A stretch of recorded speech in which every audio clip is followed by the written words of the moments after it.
Welcome to the Craftsmen Online podcast, the only 5-star rated Masonic podcast endorsed by the Grand Lodge of New York. Any opinions, thoughts, or viewpoints shared during this program are that of the individual and do not reflect the official position of any Grand Lodge, appendant, or concordant body from which that member may hail. I'm your host, Brother Michael Arce, co-founder of CraftsmenOnline.com, and you've joined us for an episode on the Traveling Man, or is it rather with the Traveling Man? Traveling Man is a term for Master Masons who travel or visit lodges or other Masonic jurisdictions. It's also one of the popular columns on our blog at CraftsmenOnline.com that details the journey of one of our very well-traveled brothers, Right Worshipful Anthony Prizzia. Welcome back to the podcast, brother. Hello, brother. How are you? Very good to have you back, and it's a pleasure to have the Traveling Man, not just the author, but the man, the myth, and the legend. And the expression "Are you a traveling man?" is still one of my favorite phrases in Freemasonry. It's one of those like inside things that you hear. I would say usually it's the older generation of Masons that use that. When was looking back, do you remember what the first lodge was that you visited and what made that experience memorable for you? Well, and it's funny because so my first ever that I can recall, I believe I was the sitting steward of my lodge. And at that point in time, a fellow lodge, and I don't want to name the lodge personally because I don't want to shed any kind of negative light. They didn't have enough brothers to open and close. So they made a call, and luckily I educated myself and studied the ritual very much to the point where I was very comfortable sitting in many seats. And as a sitting steward, I got to sit in the junior warden's seat at that lodge because they needed someone to open, but I just happened to know the work. So it was one of my first traveling experiences was actually sitting in a chair on opening lodge. And it wouldn't have been possible if I didn't study, if I didn't prepare myself and feel comfortable enough that my traveling experience was even so much more by being able to help a fellow struggling lodge open and close. I think the first Masonic traveling experience I had was with my mother lodge in Schenectady, and it was to another lodge in our district. And that's when, as a newly raised Master Mason, I'm like, oh, there are other lodges that do what we do. And it was just so weird to walk into another building and be like, oh, they have that there in our building. This is here. Or just I would say like traditions that exist between Masonic lodges. And it was funny you mentioned, are you a traveling man? Just this past weekend, I was on a plane. I was actually going to a Shriner event in Minneapolis. And as I'm sitting just in my seat on the airplane, and a brother walks by and he just says, "Oh, you're a traveling man." And I said, "Yeah." And I gave, said hello. And I said, "I'm from Adonai Lodge 718." And then he told me where his lodge was from. And we just shook our hands and he walked his way and I sat in my chair. So it happens to me almost once a week or more, which is really, really fun. So. Now, is that because you have a giant T-shirt that says "Ask me if I'm a traveling man"? Is that what the secret? Or you wear your Shriner hat everywhere? Is that what it is? It's funny you mentioned that because when I was at my mother lodge, I was in charge of giving all new brothers a pin from our lodge, and I personally wear a ring everywhere. But I said to the brothers, "Here's the pin that I'm giving you from our lodge. I challenge you to never wear it in lodge. Only wear it when you're out in the public." And I feel that's a way where brothers in the past, they kept it a secret. They didn't want people to know. They didn't wear stuff out in the public. But now I found when I wear that pin and they see it on my lapel or they see it on my jacket, that lets everyone know, hey, this is my lodge. I'm proud of it. And I would love, if you're not already a brother, I'd love to talk to you about it so that you could become one too. That is one of the things that we have in America. You mentioned the jewelry, the ring. Young kids would call it the bling today, with the most noticeable and most identifiable sign of Masonry, which is the square and the compasses with the letter G. Of course, you as a past master, you're going to have the past master's ring that you wear, which outsiders from the craft really have no idea. They just see that square and compass. What's the reaction? Do you forget sometimes that you have it on your finger and then you catch someone's face that sees that symbol on your finger and you're like, oh, you're a Mason? Yeah, it's funny because I think I forget about it most of the time because for me, it's like putting on a pair of shoes. I walk out of the house, I'm always wearing something that signifies I am a member of this prestigious exclusive fraternity that dates 2,000 years BC. Yeah, I do forget about it pretty regularly because I just feel like it's just part of me. It's not something I actually go, oh, I'm going to wear this today. So, uh, yeah, I would say yes. It's definitely something I almost take it for granted a little bit until someone actually identifies me who I don't know. And that's really fun. That's the fun part about it. So we shared the term traveling man. That's kind of an inside, Masonry term that we use. Another is foreign countries, which is a title of a Masonic book by Carl Claudy. But it's also something that we talk about as a Master Mason, that we can travel to foreign countries, which you kind of learn in Claudy's book that it's really not traveling outside of the U.S., that foreign countries, in his perspective, are just other lodges that could be in your jurisdiction or even in your state. However, we are talking to our traveling man who has traveled outside of the country and detailed some of those. So what is your favorite part about being a traveling man, especially when it comes to visiting foreign countries or lodges outside of our jurisdiction in New York? Especially outside New York. I love just to see similarities and differences. And then I like to acknowledge those and I bring them back and I help tell these stories to people about those similarities and differences. It always feels the same. I don't care if I'm in a lodge in Puerto Vallarta, Mexico, if I'm in Sicily, if I am in Philadelphia or in Washington, D.C. I've been to lodges. And every single lodge for me always feels like home, but they all have these little intricate, like little differences, these slight things, that nuances that each lodge has that's personal to them. But it is tricky when you're in another country, especially when I was in Mexico. It was really hard for me at first because my Spanish was awful, and even though I study Spanish every day, it's very difficult to do the ritual in another language. But I tried my best, and luckily, I knew enough Spanish to get in the door. And then once a brother was there that was bilingual, he translated for me, and it was an amazing night. And I would have never met those brothers or had that experience if I didn't have the confidence in my ritual work and also the initiative to say, I'm going to wait outside this abandoned building for 4 hours until someone shows up who looks like a brother and I see a ring on their finger, and then I introduce myself. And those things I feel always pay dividends when I actually make the connection. The foreign speaking lodges are interesting. On the state side in the U.S., when I travel like you to other states, other jurisdictions, I would say the term I like to use is same but different. You're used to your language of Masonry that's spoken in New York. We could all travel to any lodge. We know what the opening and closing is going to be like. You travel just one state over and you're like, ooh, that's the same, but there's the noticeable differences. The real interesting one is, like you talked about, being proficient in our English-speaking ritual or our home jurisdiction ritual. And when you do get a chance to go into a foreign-speaking lodge, I've been to, here in D.C., we have a French-speaking lodge and we have a German-speaking lodge, Italian-speaking. So the other night I was in the Italian-speaking lodge and they were like, hey, we need a senior deacon.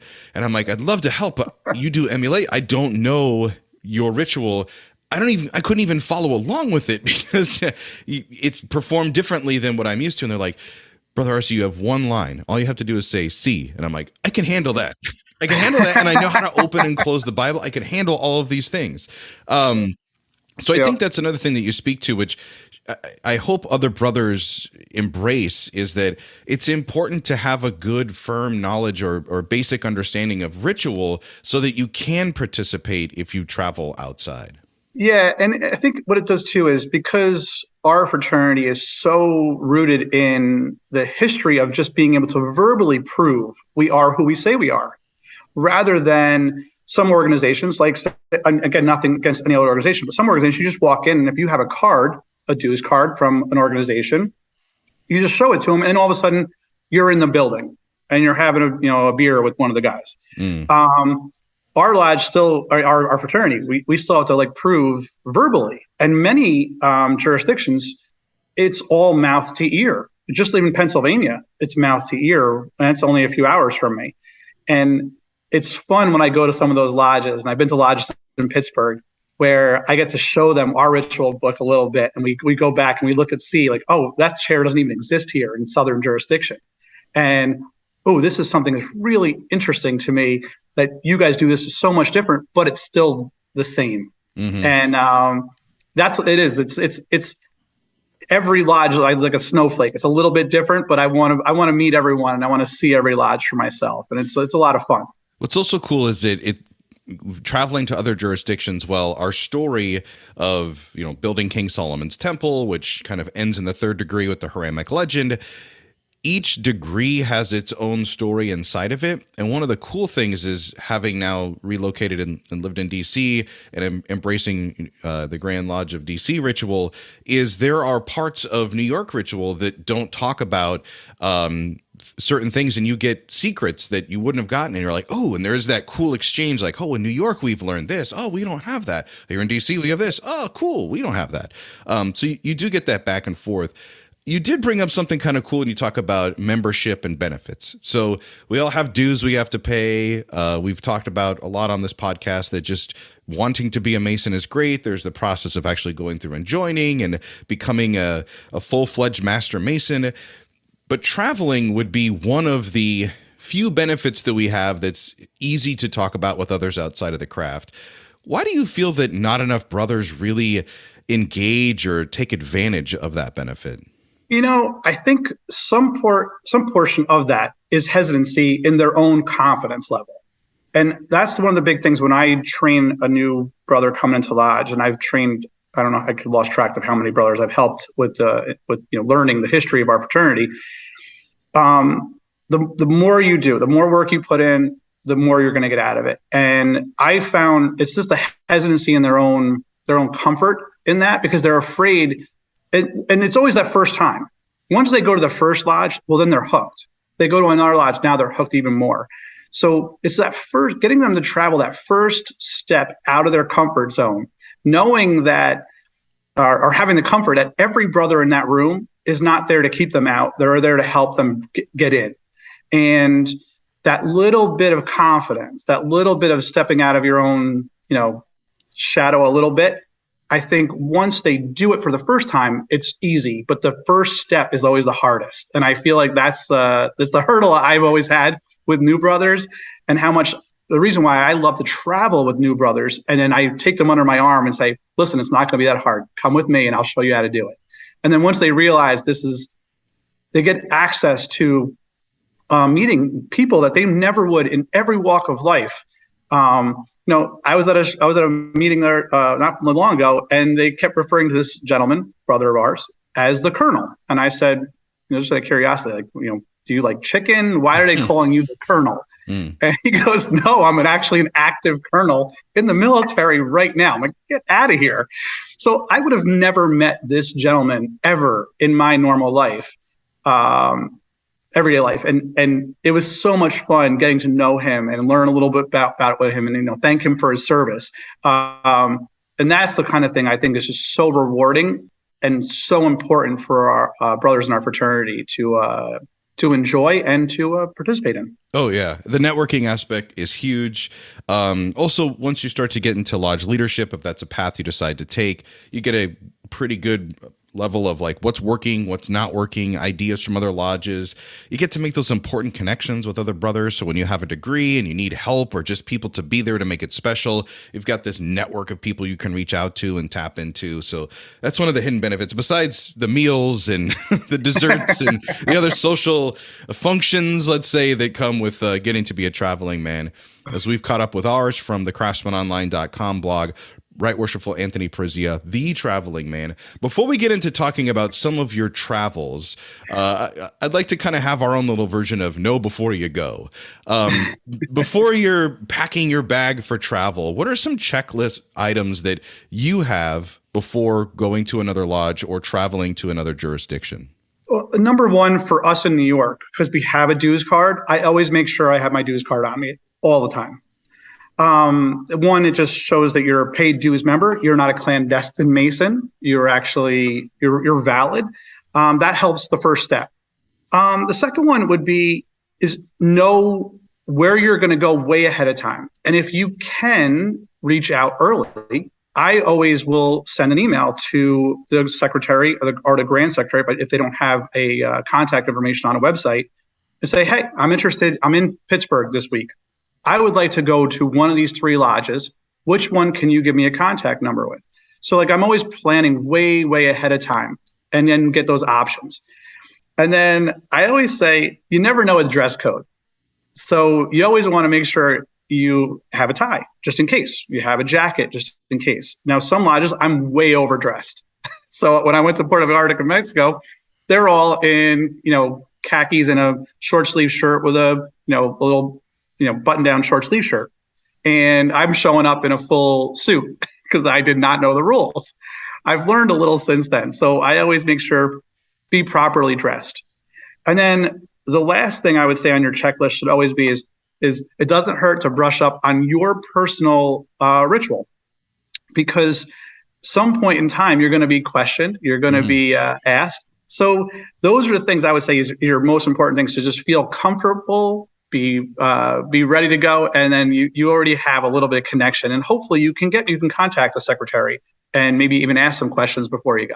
Now, the whole reason we have him here is because selfishly, I like to hear these stories of his adventures, his journeys, his travelers. If you're a regular follower on our blog, craftsmenonline.com, you will see the stories of the traveling man. So let's start first with your trip to northern Italy. I always love how you integrate like family or business travel and you find a way to make opportunities for Masonic moments. What was it like going to a lodge meeting that would be held in the basement of a hotel? So what's funny is I actually flew into northern Italy, but I could not get to an open lodge in the mainland.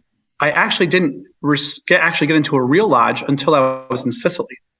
So I struck out multiple lodges all through Italy, even in the Grand Lodge, their Grand Lodge, which is in Rome. I actually struck out there too. I, for the life of me, could not get someone to answer my emails at that point in time. However, I did stumble upon a hotel that a brother recognized my father's ring. Lo and behold, the actual lodge room was in the basement of that hotel. And once we introduced each other and we realized like my father's been coming to this hotel, unbeknownst to him, there was a lodge in it for years. We were welcomed like family. And now we've been going back year after year, and my Italian is worse than my Spanish. So doing ritual work in Italian is virtually impossible for me, which I'm working on, but it's still pretty bad. But there we had some translators, and they were able to translate. And it was an amazing experience to see being Sicilian. It was really nice to see the ritual in my native language and not far from where my great grandfather was born. So it was really special. Native fluent Italian, not so good. New York Italian, aces. And the funny thing is that you, with the last name Prizzia, but you and your father both share the same name. So there's always that level of fun that you have too, traveling places as Masons. They always refer it as a senior and junior, even though I'm not really technically a junior, but yeah, it's always a senior and junior. Now, you kind of teased this last one, but you didn't give away the whole story, which is awesome. Your trip to Puerto Vallarta, to me, was one of your favorite because I know you and I know how gregarious you are and how easy it is for you to just become a friend to all. But the idea of, forget about anywhere in Mexico, but just anywhere in the world, like standing in basically a dark alley in a suit and tie in a country that you barely have a grasp of the language, praying and hoping that nothing bad happens, and then you turn out to be the life of the party by the end of the night. Walk us through that one. Well, it was really funny. I made contact early with a couple people and said, "Where's the lodge?" And they said, "This is where I'm pretty sure this is where it is." And lo and behold, I'm driving this rental car, which sticks out like a sore thumb in Puerto Vallarta down this alley, and it's brand new Jeep, so definitely sticking out.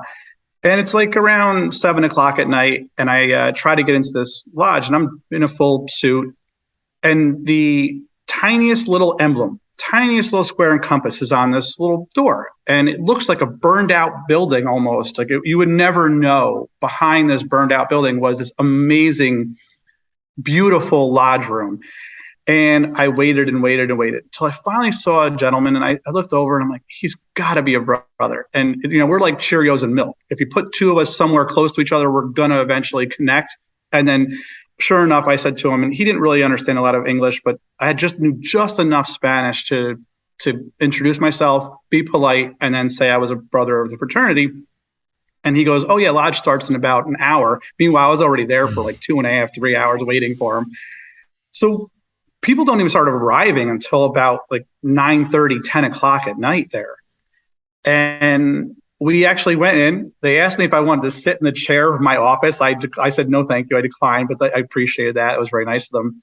And we ended up having a meeting. And at the end of the meeting, I said to the brothers, hey, I want to say thank you. Could I buy you guys a drink afterwards? And at this point, it's now midnight. They're like, well, we're going for dinner.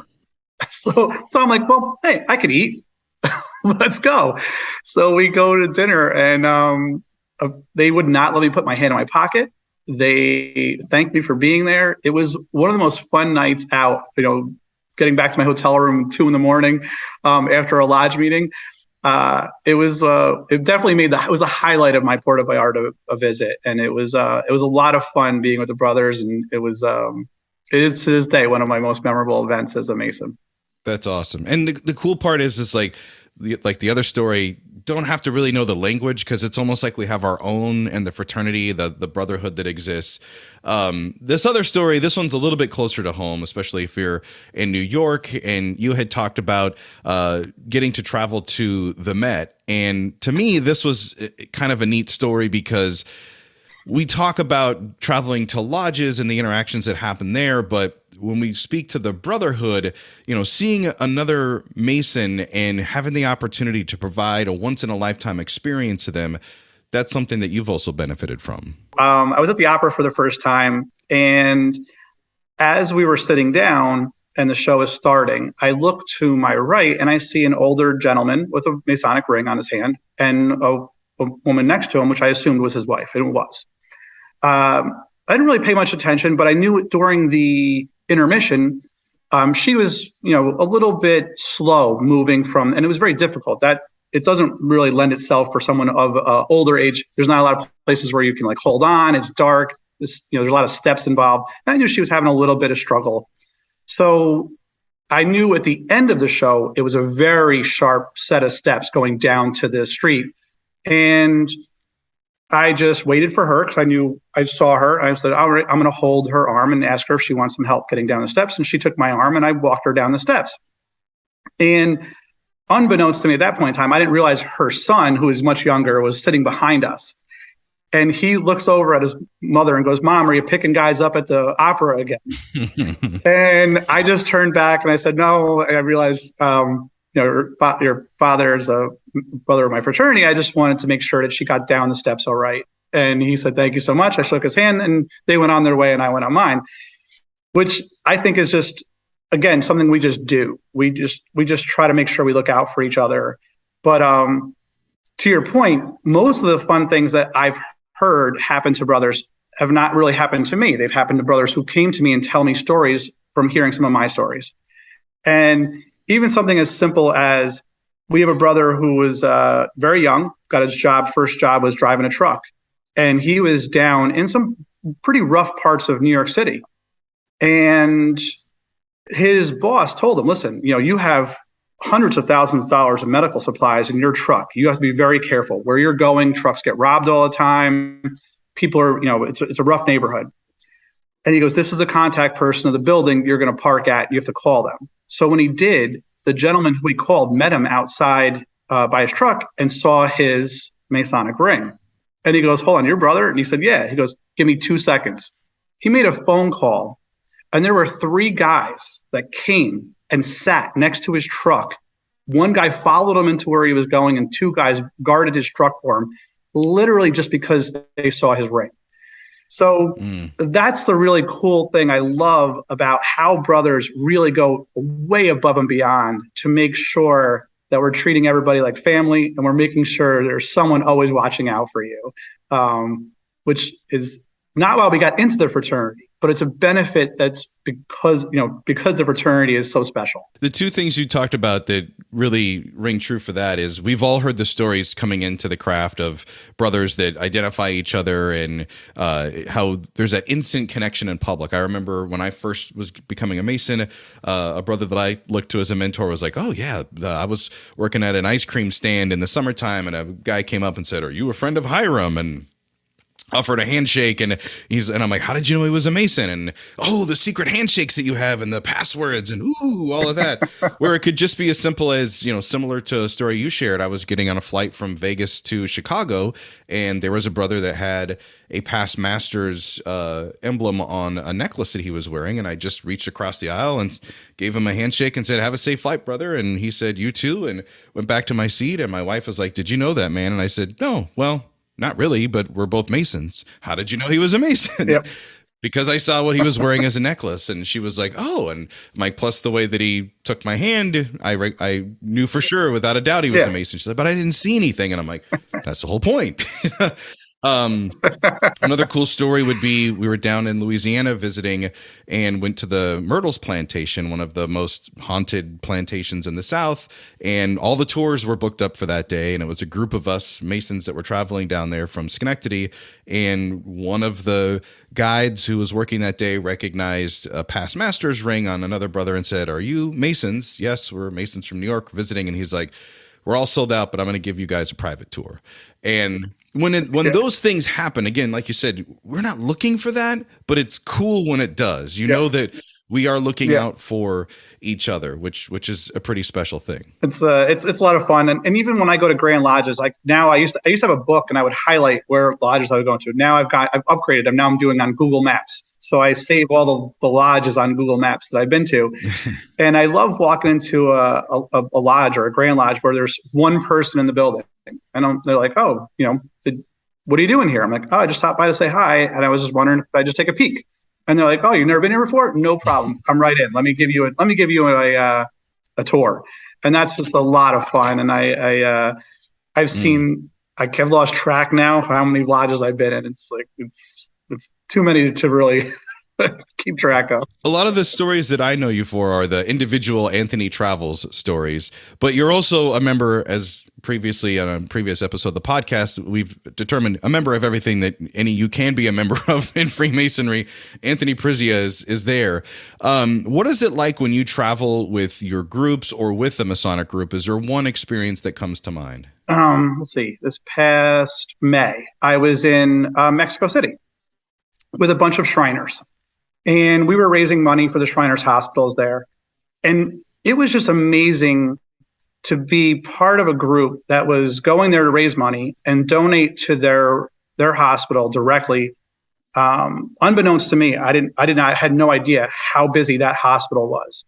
But to see what money we raised and what we were doing that was impacting these families and these children specifically, there was a line out front, and they would see anywhere between 150 to 300 children a day with either a orthopedic, a burn, or a cleft palate or cleft lip. And to see these families and know that the little bit of money that we're raising, and I say little bit, but it was substantial amounts of money that we raise and we donate, are life changing for these families and these children. I think that's probably the most rewarding thing I've ever been part of. It was almost like every one of us have already donated money. And when we got to the hospital, all of us were like, oh my God, we're not even donating enough. We have to do more. And to know that this is only possible through Freemasonry and as part of that, the extended family of the Shrine, I think it's probably like one of the most impactful things I've ever done and been part of. So it was really, really special. And I was very happy to have been part of that. I love when you tell the stories about the Shrine and the work that the Shriners do. One that really touched my heart was an experience you shared about knowing, the people, the families that you're helping and the parents and the child. And, for that moment that they're going through such a tragedy, you're putting actual joy into their life, and it's reflected in their smiles on their faces and in their hearts. And it's very touching that you do that. And I'm thankful that there's you and many other brothers that are the army of the Shriners that are out doing this important work. One of the things you do is you put yourself out there, and all of the blog posts that you do for craftsmenonline.com, you say, hey, if you've got a story, I would love to hear it. We are going to include the contact or a way for brothers to get a hold of you. But that's really you. That's genuinely you. You want to hear other brothers' stories. Yeah, I feel like if hopefully I inspire people to do some or visit and do some other things for themselves. And I'm the first person to say I'd rather hear someone else's story than mine. I would rather other brothers get credit and get experience for being part of this great fraternity and building it. I was told when we first came into lodge was like your responsibility eventually is to replace yourself, and I said, well, that's not really a good business model. If I replace myself, all I'm doing is remaining the status quo. What I want to do is inspire 10 people to go out and visit and be part of this organization. And whether it's the Shrine or the Scottish Rite or the Shriners, I just want them to enjoy it. I want them to experience it. And then hopefully their stories will find 10 more people beyond them. And then I'm doing my part. There you go. That's our traveling man, Right Worshipful Anthony Prizzia. Thank you so much again for coming back on the Craftsmen Online podcast. Thanks for having me. If you've enjoyed this episode and you want to hear more, just tell Siri or Alexa to play the latest version of Craftsmen Online. Our podcast is available on all streaming platforms with new episodes every Monday morning. Until next time, let peace and harmony prevail.